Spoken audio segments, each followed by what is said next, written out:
very good afternoon to all of you. I'm Professor Shireen Moti, Assistant Professor of Law and मतलब ये Director कौन for the करेगा? Office of Alumni Relations at OP Jindal Global University. I'm also the Chairperson for the Committee for Academic Support on Higher Education and Learning, or CASHL, at Jindal Global Law School. CASHL aims at advising and supporting JGLS students for higher education in law and related disciplines. Through CASHL's Higher Education series, we bring to you distinguished guest speakers to discuss their experiences of applying to top international universities and scholarships.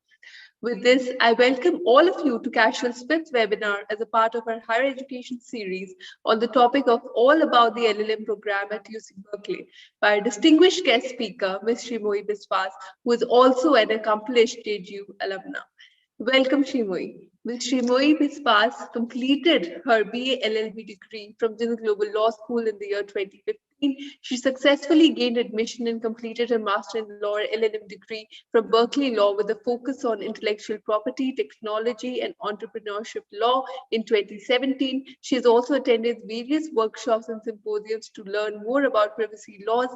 She's currently based out of Singapore. In Singapore, she previously worked in the Treasury Department of an agricultural-based company with a focus on acknowledging the business perspective of decisions alongside laws and regulations. So clearly, Shrimoyi is embarked on a global legal career, and we couldn't be more proud of her. I welcome you, Shrimoyi, for your opening remarks.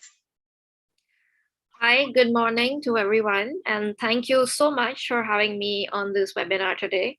And I'm really excited to discuss some of my experiences during my BLLB in Jindal, and then I'm also excited to talk about my LL.M experience. It was definitely life-changing. So whoever is interested in that, I'm sure going to have a time of your life.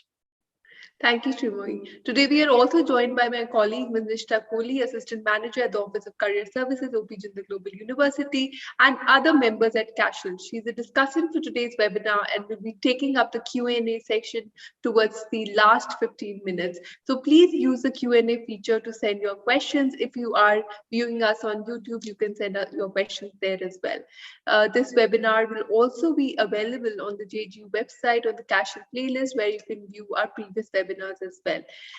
Before we get into the nitty-gritties of the LL.M admission application process, Shrimoyi, what I would like to ask you is about your experience of studying law at OP Jindal Global University. If you would have to, and I'm putting you in that position of reflecting on those 5 years, what is it that you would like to share with the attendees today?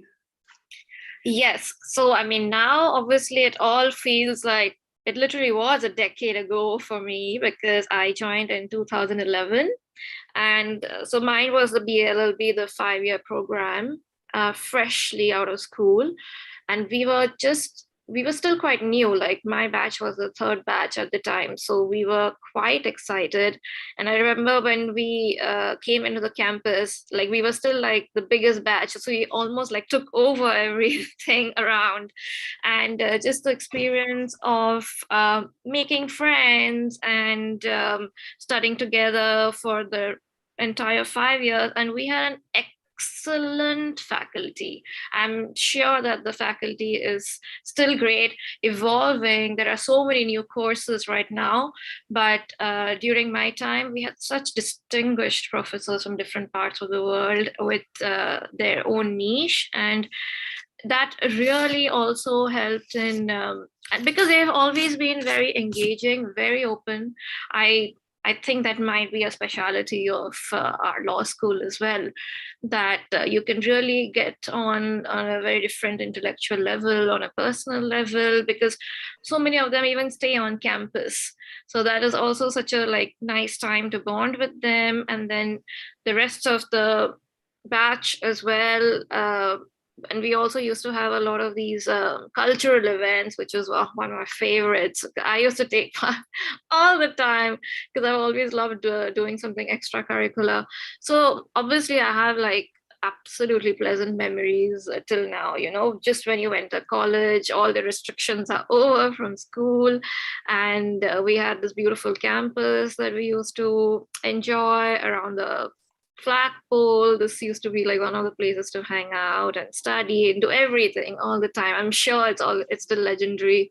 And of course, our special mention for Sandeep Bhaiya also for his cafe. Like, I know he's still a legend.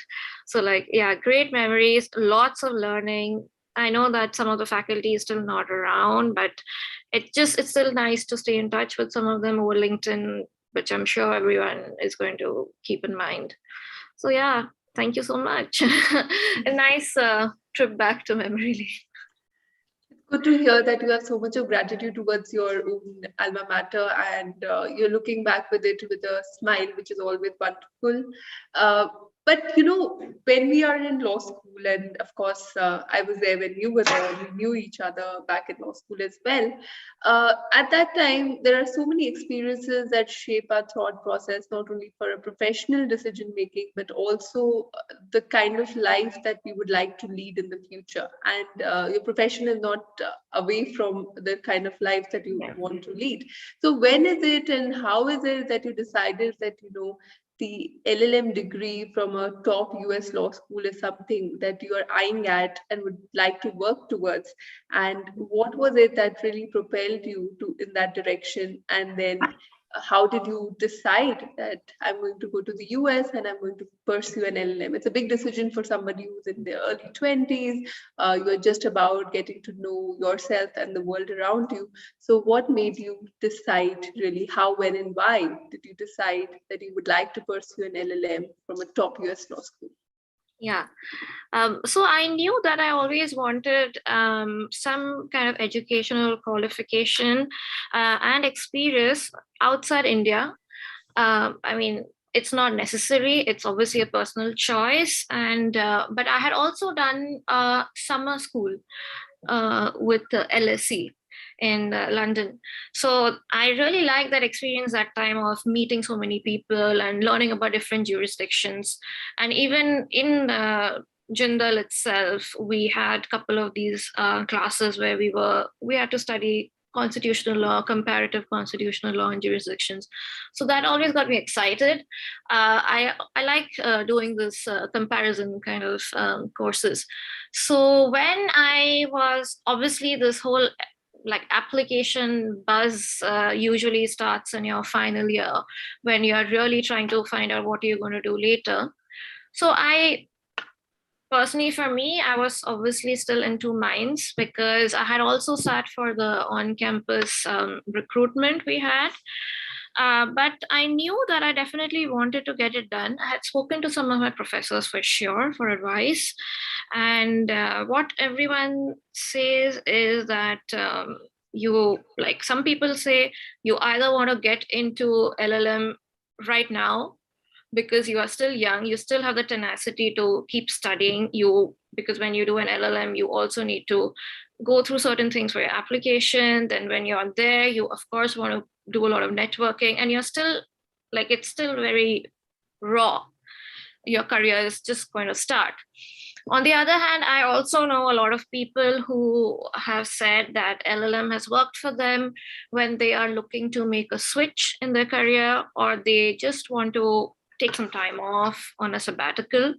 So, but I think personally for me, it worked out that I went for it directly after I finished school, law school. And because I knew that I wanted an experience abroad, I just to shape my personality and approach towards life. And of course, I'm going to share some experiences. It's an amazing thing if you are really interested. Yeah. Sure. So that's amazing to hear. And there were a mix of things that led you to the way that you finally decided to pursue an LLM, and that is what one can gather from your experience.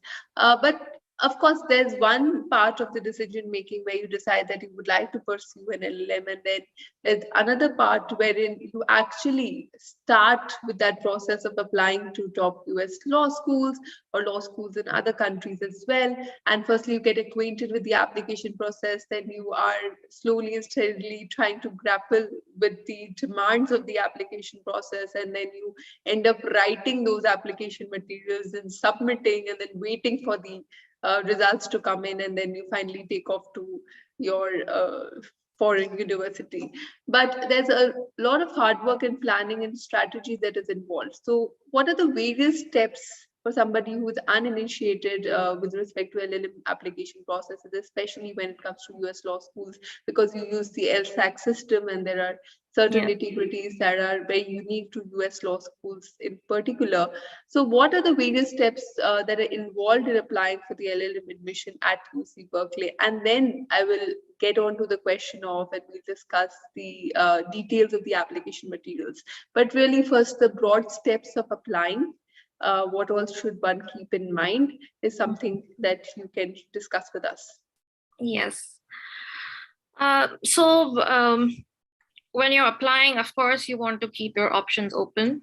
Personally, I had applied to some law firms, some law schools in US. I had more options open for US though, but I was also open to UK, but they have a different strategy because most of them actually do admissions on a rolling basis. Whereas, like for example, even NUS, Singapore, their application deadline is quite early. Like it's almost like 7-8 months before you actually go to class. And similarly for US, so something really important is if you know where you want to be, if you either you have a goal that this is a law school I'm really interested in, or some people can even split it in a way that, okay, I want to stay in the East Coast, I want to stay in the West Coast, and they maybe want to do a specialization in the certificate. So for example, West Coast and especially Berkeley, it kind of aligned with what I was interested in at that moment. We know that there's very high tech IP and all these things. So actually, out of the top 5 professors, the top 3 professors in intellectual property were in Berkeley at that time. So that is number one, that you need to know what are you interested in. Do you have a subject you're interested in? Is there a geographical location you want to? And you want to keep your deadline set in mind. And because if you miss it, I mean, this is something that actually happened with me, because again, initially I was not so sure about going forward with an LLM, and then I had missed like a couple of deadlines. But even for example, Berkeley, the deadline was in January itself, and we started in August, mid-August. So you need to keep that in mind. And of course, your professors, your family members, whoever's gone for further education should definitely get advice from them as much as possible. There is really no harm in talking to people about it, because it just gives you more options. Yeah.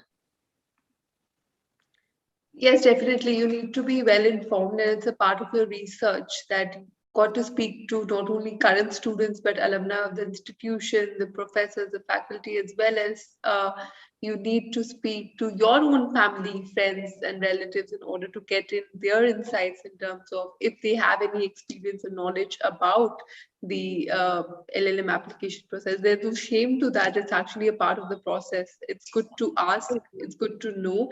And especially, I'm happy that you shared the experience of not knowing about the deadlines and the rolling admissions, because that can really bite you if you don't know that some of these law schools have rolling admissions. And by the time you're ready with your application materials, what ends up happening is that you've already missed it, not because you weren't competent or you weren't eligible, but because you simply didn't know that there was somewhere on their website written that we accept admissions on a rolling basis. So one key takeaway from what you have really said is that one needs to be very, very proficient in terms of looking at the website, reading each and every detail, and actually making your own sort of notes with respect to a particular university. That is, what are they actually looking at? Because in my experience as well, what I have got to know with the book that I wrote, and also the admissions that are secured, and the scholarships, is that somebody who has taken out the time to draft your prompt for your statement of purpose, or just generally talking about the application, has put in a lot of effort and time, and that is what they're exactly looking for. So the most basic thing you can do is to go through that material and then start working on your application materials, rather than starting with an SOP without looking at the prompt, without looking at the demands of what That doesn't work. what the university is looking at, and also especially the deadline. Firstly, please look at the deadline and look at the fact that whether it's a rolling admission basis or not. Yeah. So this very nicely gets us to the next question in terms of how did you go about preparing the various application materials broadly? When we talk about application materials, about a curriculum vitae, we are talking about a statement of purpose, we're talking about letters of recommendation, and we're also talking about the fact that there might be a legal essay that law students might have to submit, or a sample of their written work in support of their application. These are the broad things that we count in application materials. And then if you're applying for scholarships, there can be a separate scholarship essay. Then there are application forms, which could have inbuilt questions within the application form itself. And if you're applying for financial aid, then you submit your tax returns, and you tell them exactly the kind of waiver that you need, and so on. So could you throw some light on each of these aspects of the application materials? Firstly, how did you approach them, and what do you think worked for you? Yeah. Okay, so there are a couple of documents that I can remember. Of course, I am not sure right now what is the requirement for Berkeley, because again, it's been like 5 years now, but I'm sure the broad element is still going to be the same. The first was your CV. Second thing was your application statement. Then you had to submit your transcripts, and if you have any letters of recommendation. I think for letters of recommendation, they even said maybe 2, but I mean, if you can get more than 2, if you get 3, that's totally fine. Because the thing is, you don't really actually get to know what is being written in your letter of recommendation, right? So because they have to directly send it to the portal. So we had this portal called LSAC for Berkeley. You have to register on that, and you need to upload your documents in it. And for CV, again, because I mean, if I'm talking about a person who's going for the LL.M directly from law school, it's totally fine to write about all your accomplishments and about your internships, because that is what you are going on the basis of, right? And if you have any other extracurriculars, definitely talk about that. Even talk about that in your statement of purpose. So you should start with like a nice background, maybe, explaining why you decided to do law in the first place. If you have a short story, like something for 2-3 lines, something that moved you early on, or some person who had made an influence in your life, you can definitely talk about these things. Try to keep it like a story, so that it's easy for them, and don't just, copy paste things from your CV that, okay, I got this certificate, I got this scholarship, I got this award, I got this, that. I don't think that is like a very proactive way of doing this. And secondly, then CV. So, of course, please don't lie on your CV.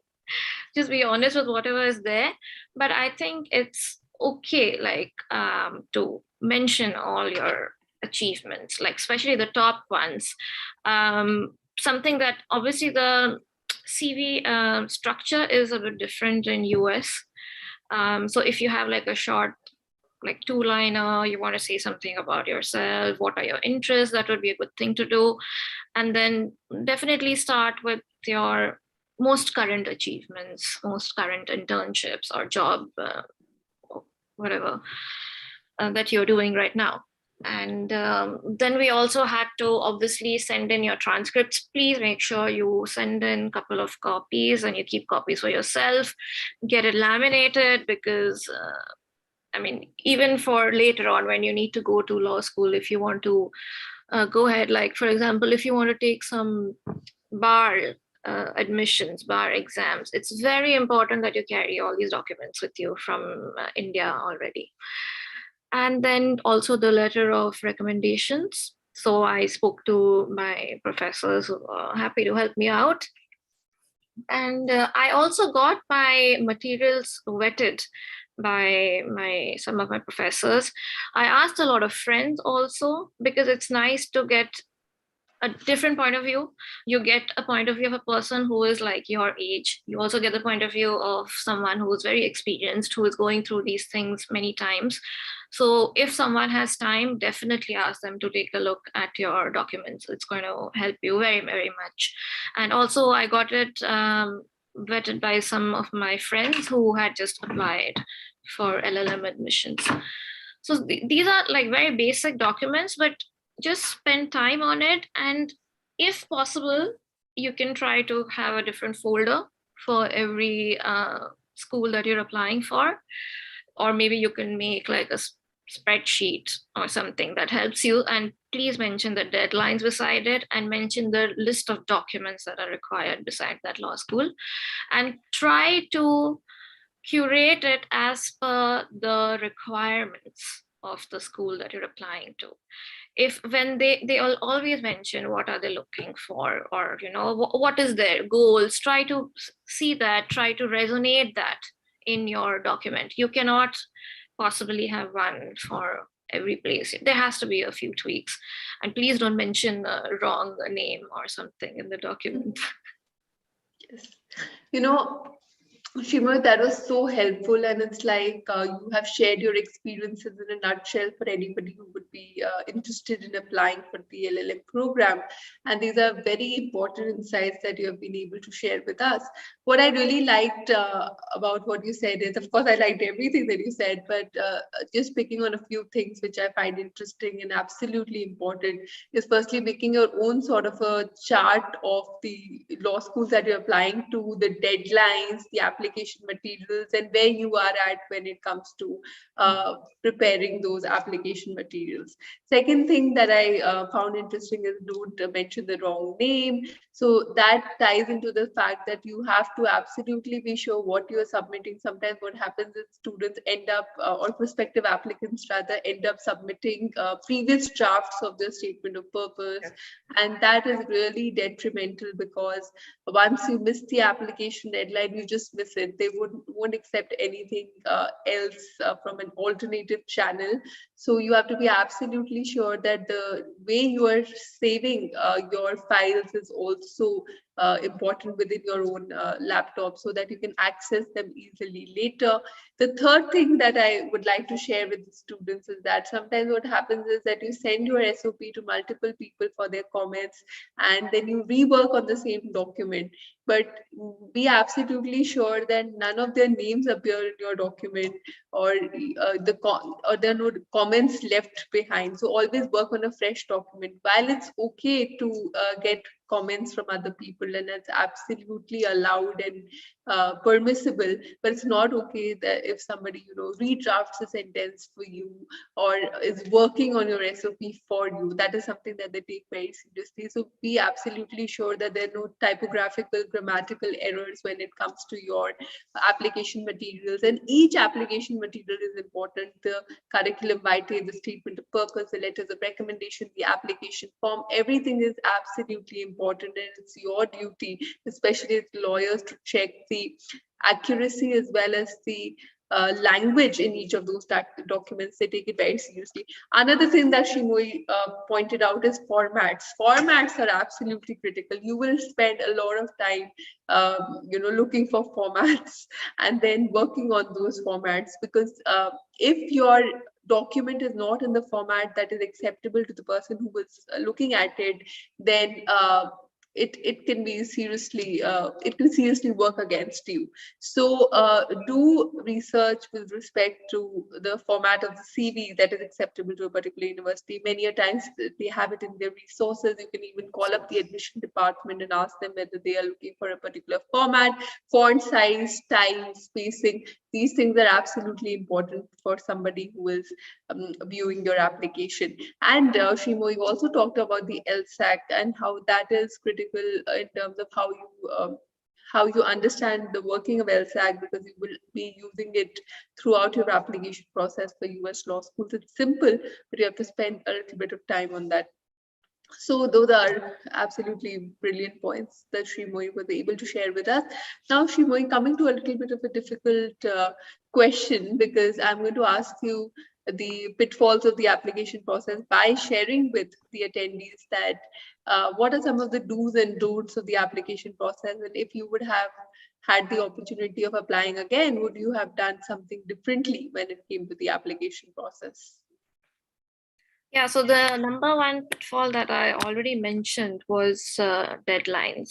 If you want to do an LLM, then you should be absolutely sure about it at least like more than 6 to 9 months before you actually before you graduate from law school, because there are so many documentation requirements. And if you're also trying to do all this side by side with your on-campus placements, etc., you are really going to mix up a lot of your documents, and then you will have to do a lot of printouts. So you can be OCD about it, but you should probably try to make different folders where all your papers are in together, and don't miss out on the application deadlines. And another thing that I noticed, at least for Berkeley, they do not have a lot of financial aid availability.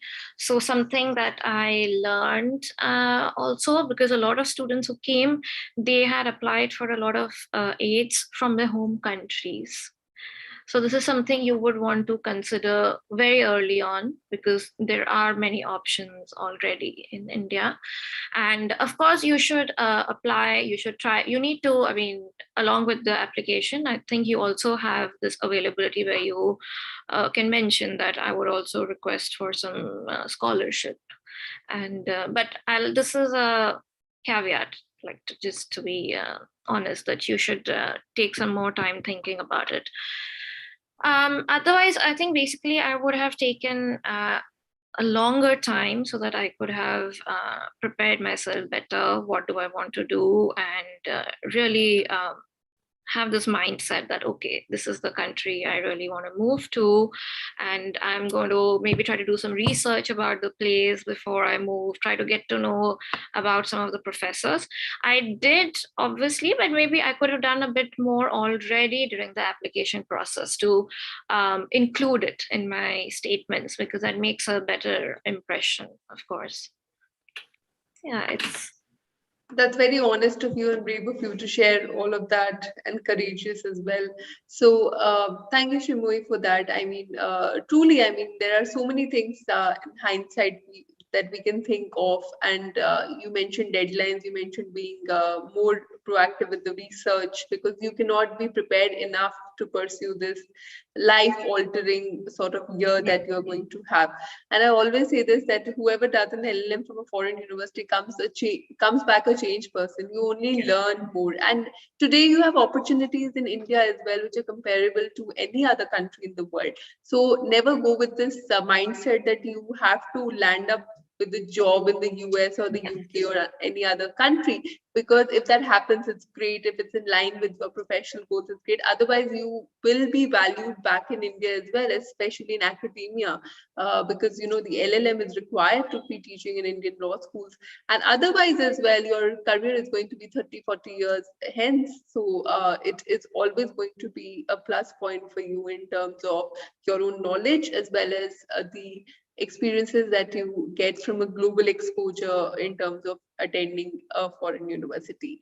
So what are these cultural experiences, Shimoy, that you had in the US? Because of course there's an academic angle to the entire LLM, and that's the major part of it. That's why you are there, but you can't miss the cultural exchange because you have so much of diversity. You're experiencing a new city, and you're also experiencing new cultures, not a culture but cultures because of your interaction with people from various backgrounds. So would you like to share some fun experiences that you might have had on the cultural front while you were pursuing your LLM? So this was actually one of the major reasons also, like I mentioned, I wanted to do an LLM is because I really wanted some exposure outside. I personally, I actually never thought that I am going to like settle abroad when I went, because I thought it's just going to be a 1 or 2 year experience. Want to do my academics, just explore the place a bit, travel around, of course, and then probably just come back with a lot of experience. But like cultural, it's not cultural shock actually, it was cultural fun for me. Something I really want to mention is so I have noticed this in general, that I know that we are very academic in nature, okay, like in our families backgrounds, parents always saying, study, did you do this, did you do that, okay, at this age you study, at this age you do your master, at this age you get married, settle, blah blah blah. But if you are going for an LLM, please do not just go and study over there. Unfortunately, a lot of Indians tend to do that. I have seen that every time I have some, like fellow Indian classmates or batchmates, like I know that if you definitely want to go there to settle down for your career, it is very important to start from day one to network and keep applying to different places. And of course, try to work with the centers that are available in the law school that you're working on. So that also gives you some nice experience, because you get to work with not just your course mates, but you also get to work with intra department students. So that is a fun thing to do and learning experience. But please go and enjoy yourself over there. When on the first day, or even if you arrive like 1 or 2 days before, if there are any WhatsApp groups or anything, any group, if you find someone, just go and introduce yourself, because you have to spend time over there alone. I mean, if of course, like you can probably have, some people may have family and all these things, but don't be like, okay, I need to go, my family is waiting for me, or this one is waiting, that one. Like it's not worth the effort that you go all the way and you just go to study, which you have already done so much for so many years in India. And like it turned out to be very interesting for me, because it made some, like in my personal life, it made some some changes, because I met my husband over there. So I think the cultural thing was like, of course, LLM was the best thing that happened to me in my life. And you get to know about different cultures. Like some countries are so similar to you, similar to the way you are, like Indians are a bit laid back, they're not punctual. And then you'll be like, okay, so we are not the only ones who are bad mouths, there are so many other people, so many other countries who are also doing the same thing. So you can build a very nice rapport. And I'm still in touch with so many of them. And whenever you travel somewhere, you have a home in some different country, and it's a beautiful place, because everyone has left their home to be in this thing together. So everyone is starting at the same level as you. It does not matter what is the age, because there can be a lot of people who are very experienced. Like I was freshly out of law school. I know so many people who are like very senior associates in the law firm back in their country, or they are working with the government, they are working in policy regulations, and it really helps you talk to them. And of course, you are living in a different country, you have to adjust to their their language, lingo that they use, their timelines, their schedules, if they're structured, if in, like they say, when in Rome, be like the Romans. So that'll help you to easily settle in. That's so nice, Shimoy. You have a very forward-looking outlook, and that is quite refreshing to hear. I mean, you made some very interesting points that academia is one part of your LLM experience, but now you are already mature enough to network, to look at other cultures and also be accepting of other people who might not have similar backgrounds or similar lives as you.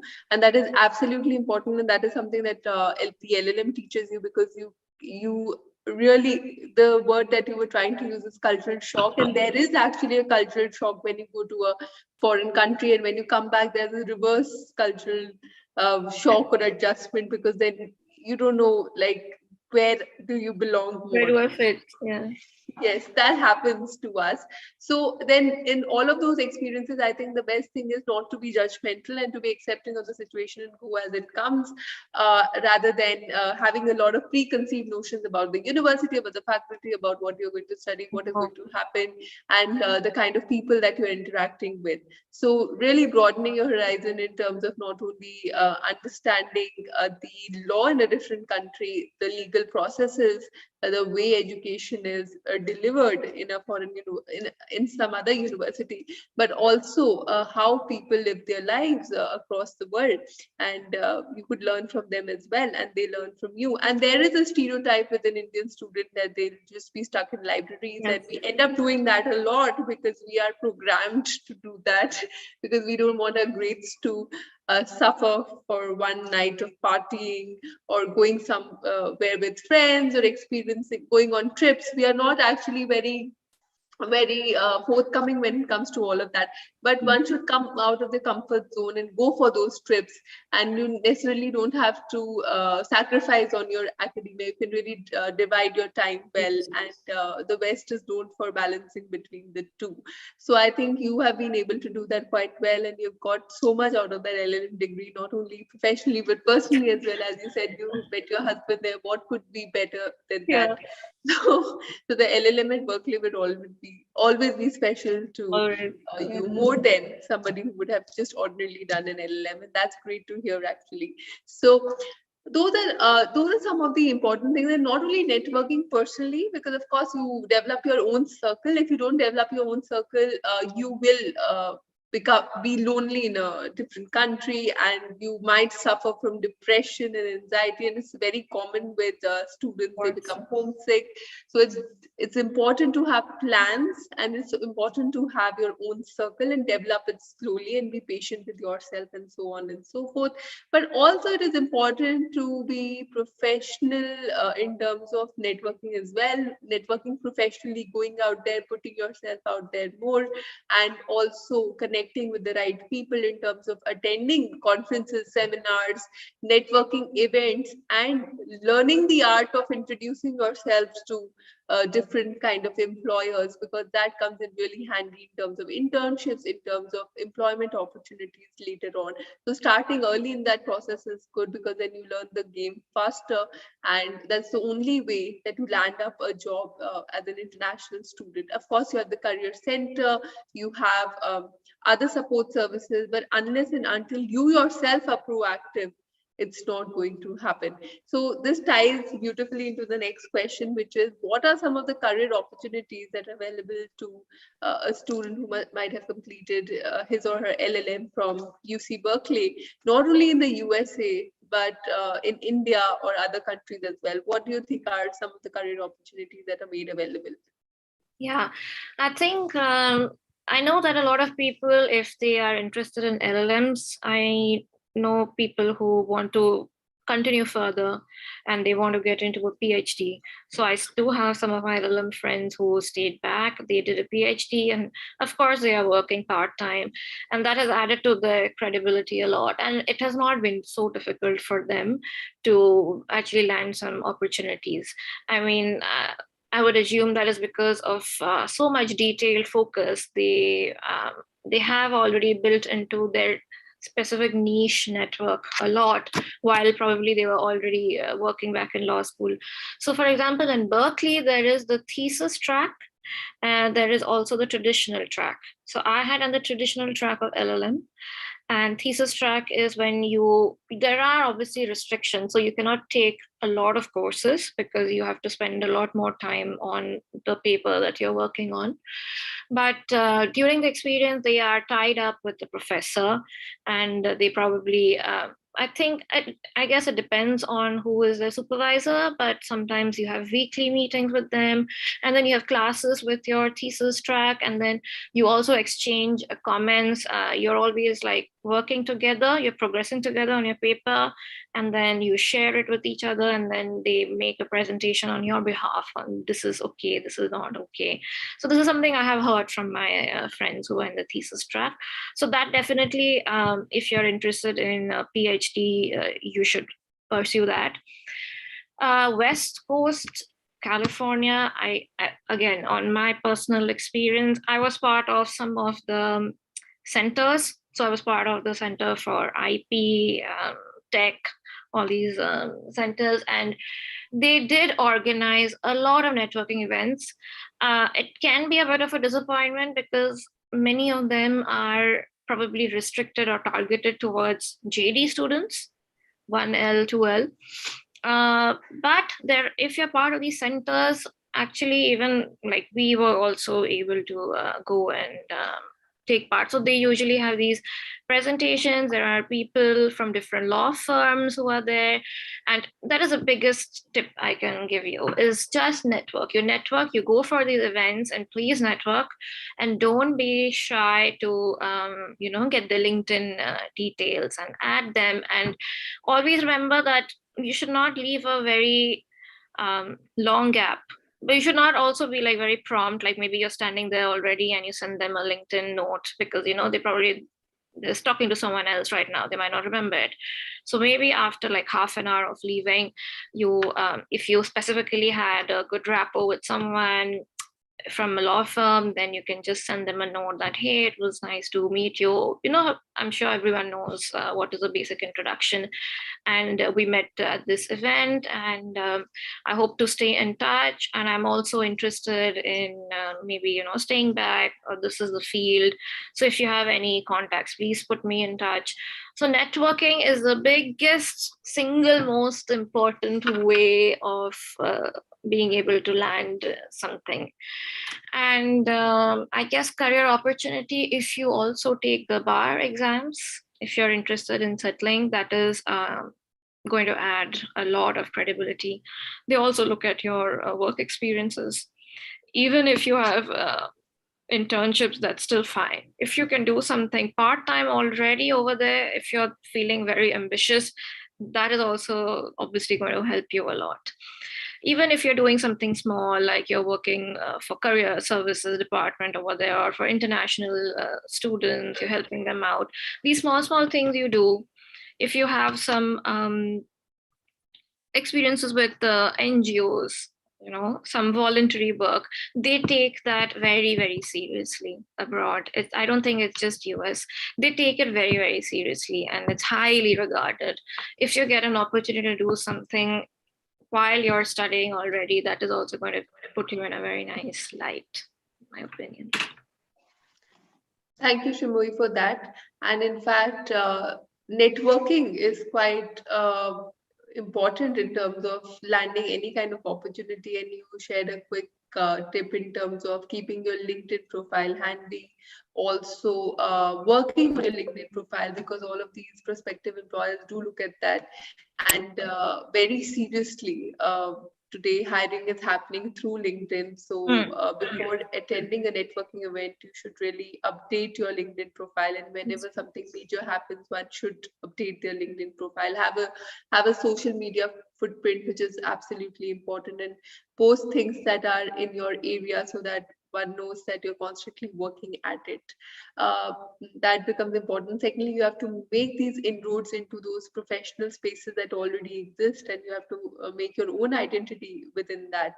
So, and not being shy is one of the key things to that, because if you're shy, nobody would know what is it that you would like to work on, and who are you, and what are your experiences. So So actually blowing your own trumpet is absolutely important in these networking events, Fine. which might not come naturally to us, and it's Yeah. perfectly fine, but we could develop that skill set. I consider it as a skill set to work the room in a networking event, and people have written books about it, so it's not that easy, but one can surely grow to learn from the experiences that they have had. So putting yourself out there more, sharing your experiences, you will just get better at it sooner or later. Yeah. So with this, I will hand it over to Nishtha, my colleague, who would be taking up the Q&A session. We have a plethora of questions that have come in through email, through the Q&A feature on Zoom, and as well as the YouTube Live.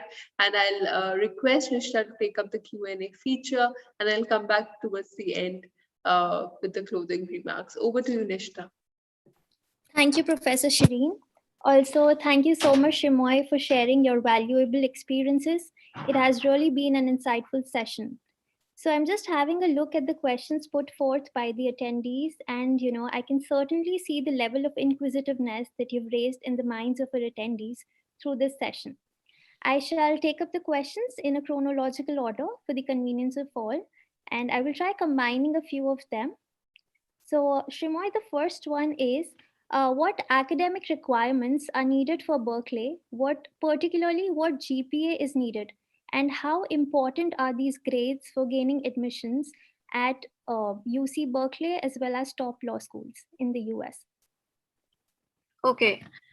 I am not sure what is the current rate, if they have any requirement for GPA right now, but I would assume that 3.5 GPA is going to be the standard, and I'm definitely sure that there might be different requirements for different universities already.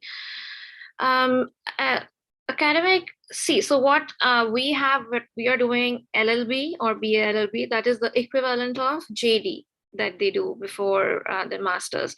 So I think whatever we are doing right now, that is enough requirement before you go for an LLM. There is no other specific academic requirements for that. Sorry, could you repeat what was the other question apart from the GPA? The other one was the importance of these grades for gaining admissions or securing admissions at top US law schools. So something very important, I personally think, and I'm sure it's not just Berkeley, it cannot be possible that your admission is solely based on your academics. It is not possible. You have to show them that you have been a well-rounded person during your academic life or whatever you're doing later on. And I was not like one of the top 5 in my law school, but then there were like, you need to talk about the different experiences you have had. Your internships are so important, I'm sure. Your letter of recommendations are very important.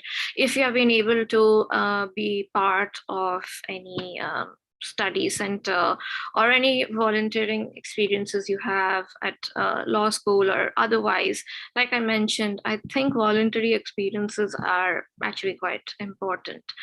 And maybe even something like nice about yourself, that I, by the way, I also know these languages, and they just want to see a person who is excited to do this and who is going to be able to mingle, get along with everything. They are not just trying to find the topper of the batch, as you say. So I'm sure that if you're not like in the top 3 rank, that is definitely nothing that should concern you. They want to make sure that obviously you're not interested in academics at all. That is not going to work for you. So there has to be a certain requirement, but it does not have to be the top requirement. You can always keep it well-rounded with these other experiences that you have. Right. Thank you. Those were some really brilliant points that you shared with us. So the next question that I can see here is, so this is with reference to internships while studying at a law school in the US. I mean, how difficult is it, or what are the challenges faced by students in case they wish to pursue internships while pursuing their LLM at Berkeley? So if you're interested in doing that, you might want to already start very, very early on. You can just my personal go-to has always been LinkedIn, but there are so many other options that you can already use. There's Glassdoor and a couple others, but LinkedIn has the most opportunities, and it allows you to even grow your skills, and maybe someone can write a recommendation for you if you have a professor who you're particularly close with, you're working with someone in your LLM, you can ask them to write something down for you.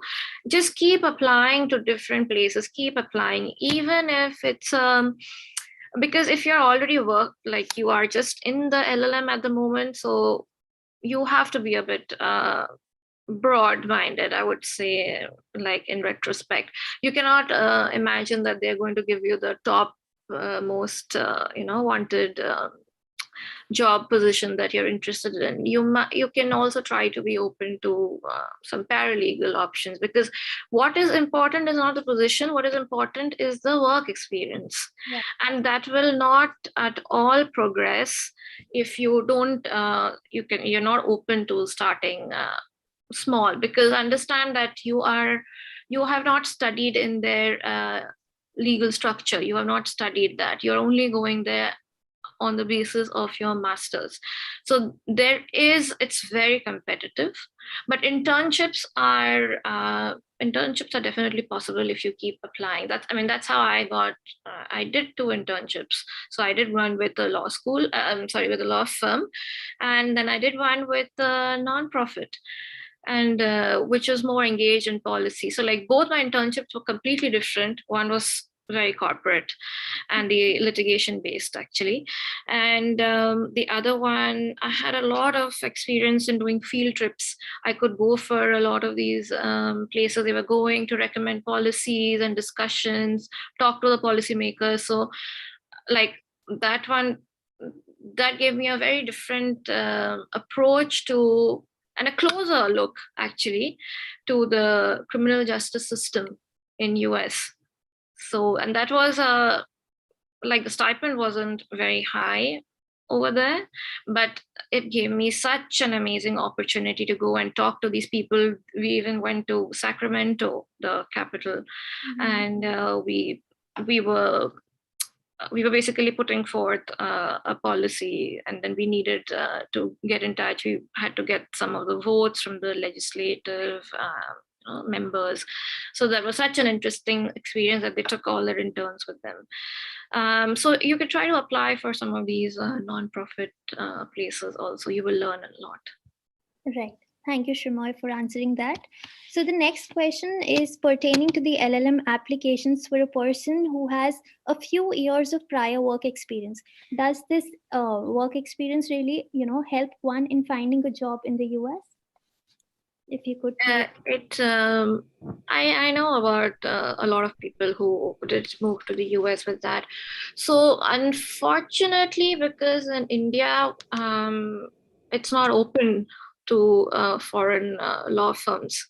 So, but what I saw in these other countries is that maybe, their office themselves send them on, like a 1 year, 2 year basis. And after they finish their LLM, they get to work in their same office, but just out of the US, and then they get back. But I know that a lot of people with work experience, it's going to be easier for you. If you're interested in taking the bar exam, cherry on top. But otherwise, I think it's definitely going to, because you're going to be able to handle networking much better, because you already have an experience.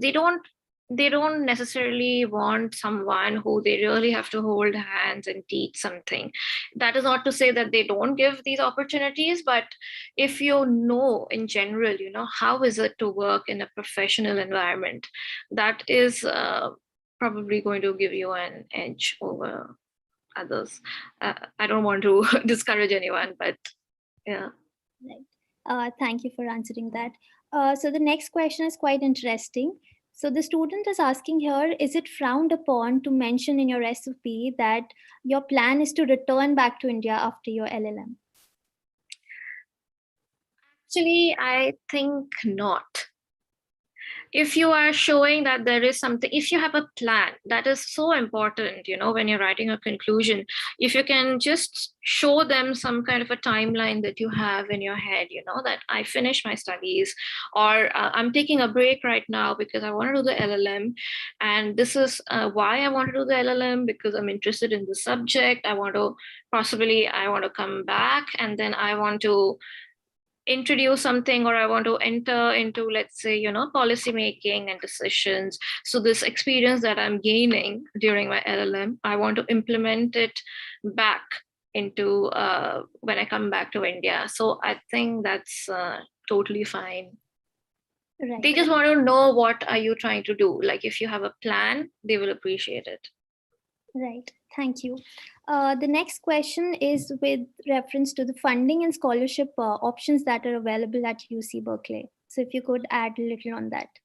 Thank you. There is you get an opportunity to send in a letter along with your other documentation asking for funding. However, I think it's really limited, because it was, at least during my time, I think there were only 1 or 2 people who ended up getting this option. So this is why I mentioned that it is better if you already look into some opportunities in India, because there are a lot of scholarships that are open, even you're working, and for students. So you might want to focus more on that. And that is not to say, by the way, like personally, I have also seen that sometimes even with scholarships, like it might just be a nominal amount. So don't let that be your, criteria for taking admission into a law school. Just because you're getting some scholarship somewhere, it is going to be an event that you will have to spend on anyway for an LLM. If you get a scholarship, very well. But if you don't, don't compromise with what is your goal. If you really like that university, it matches with what you want to do, then you should still go for it.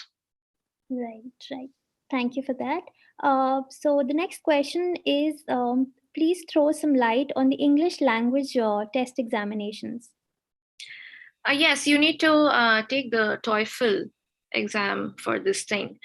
And there is a certain criteria, pass mark, of course. So you need to plan that ahead, but TOEFLs, they are happening on a regular basis. So that shouldn't be much of a issue. But yes, they will require that. So you have to get it done before you start with your application process. Right. Thank you for answering that. I'll just take the last question now. So this question is a little different from the academic, related queries. This one is asking regarding the cultural outlook. You already shared few important points pertaining to it and your cultural experience. So if one wants to assess a university's cultural outlook before joining in the university, what factors or what sources should one refer to assess that? Obviously best if you have some friends or family members who live in the city, or just in the, like, whichever country you're interested in going to, states or wherever you're interested. And I think one thing it sounds funny, but it can be a consideration. Weather can be very important for a lot of people. Please keep in mind, some of these places can be freezing. And if you're a person for whom, sun is really important for you, you might want to be aware before, because I know that some people, for example, who stayed in the UK, like I know some people actually can get into depression because of the weather. So don't take it lightly if you are not able to handle the cold, because some people might actually have to walk through the snow. I know in the East Coast, there are some LL.M friends of mine. They had to walk through snow every day in the peak winter times. And if you can find out some more about the accommodation area, like for example, they had this international housing in Berkeley. They have very limited accommodation for LL.M students, unfortunately. But you might want to, of course, stay in an area which has a lot of food options, and I don't know, like drinks and your grocery, supermarket. I think when you assess, it's really going to be up to you. But like the best thing is if you can talk to someone who stays in that place. Like for me, I just went with an open, like empty slate, like whatever comes, that's fine. Yeah. It's, if anyone is afraid about, I'm not sure if someone is afraid about racism. I don't know if that is a concern, because that is not actually going to be so much of a concern over there. Right. Thank you, Shimoy, for so patiently answering all the questions that I put across. And I think that would be it. And I hope the audience watching us on YouTube and even the Zoom attendees here have gained knowledge through this session. And I especially thank the student participants for joining in this evening, because even the end semester exams are ongoing. So I now pass it on to Professor Shireen to please take it forward. Thank you. Thank you, Nishtha, for taking up the Q&A session, and thank you to everybody who has shared their questions and made it so interactive. And thank you to the lovely Shimoy for sharing her insights and patiently answering each and every question in a very candid manner. And that is the word that I'm going to use for this webinar. It has been a very candid chat with you, Shimoy, and we are so delighted that you have taken out the time to share your experience of applying, and that too, you completed your LL.M. 2017, and you could have easily said that, I have other commitments, you're a mid-career professional now, but you did take out time for your alma mater to share the valuable experiences that you have had, and we couldn't be more proud of you. We would like to see you excel more and more as a lawyer, and truly have this global legal career that you have embarked on. We wish you well for your future achievements, so that you can achieve more and more and make your alma mater even more prouder of your achievements. And today as well, we are in that congratulatory mode where we would like to congratulate you for the journey that you have had so far. So we also, with this, invite you to physically visit campus once it's open. Like, we are also waiting for the time that the campus reopens, and we would like to felicitate you properly once you're back on campus, to spend a couple of hours or even a few days, and to relish in that campus life once again for a few days at least. So do take out time whenever you visit India, and especially Delhi, to come and visit the campus and to meet your faculty, as well as to just experience the campus once again.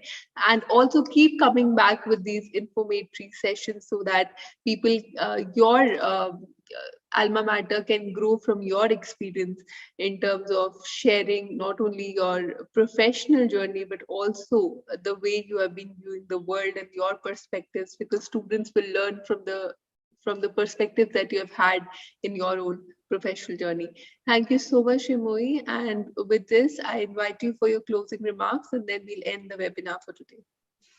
Thank you so much. It's always a pleasure to be associated with my lovely law school every now and then, just to be reminded of the happy times. And I wish all the students best of luck for your exams that are going on. Whoever is interested in an LL.M, just be very confident about the process, be very organized, but don't doubt yourself at all, because all of you are very, very capable. If you are interested in something, just keep your focus, have a very processed statement, application statement, CV. Don't blow your trumpet, but don't be shy of what you have achieved. I'm sure all of you have achieved a lot already. And just want to wish everyone all the best. And I would love to visit campus whenever I'm back. Thank you. Thank you, Shimoy, and thank you to all the attendees. The webinar for today has ended.